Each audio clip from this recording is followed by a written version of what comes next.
सबका दर्द बांटते बांटते शाम हो गई। अपना दर्द बांटना चाहा तो कोई नजर ही ना आया।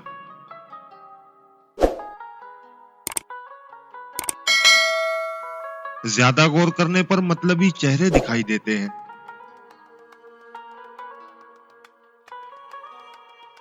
ऐ दिल तू बस यही भरम रहने दे कि सब अपने हैं।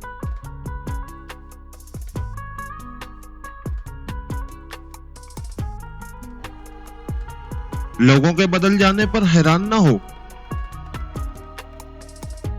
वो बदले नहीं है, बस जाहिर हो गए हैं। वो जो अपने अंदर छुपा रहे थे।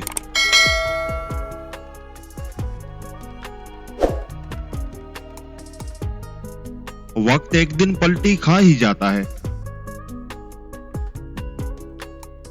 अकड़ने वाले भी एक दिन तहज्जुद में रो पड़ते हैं।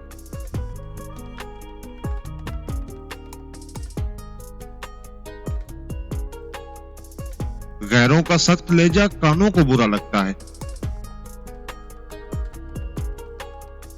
लेकिन अपनों की सख्त बातें सीधा दिल को जख्मी करती हैं।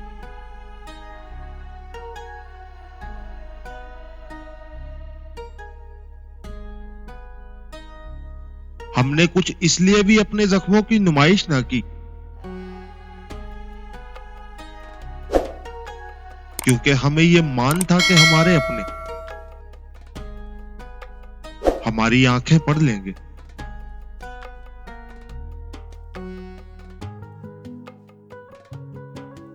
जिंदगी में बहुत कुछ ऐसा भी है जिसको देखने के लिए आंखों की नहीं, एहसास की जरूरत होती है।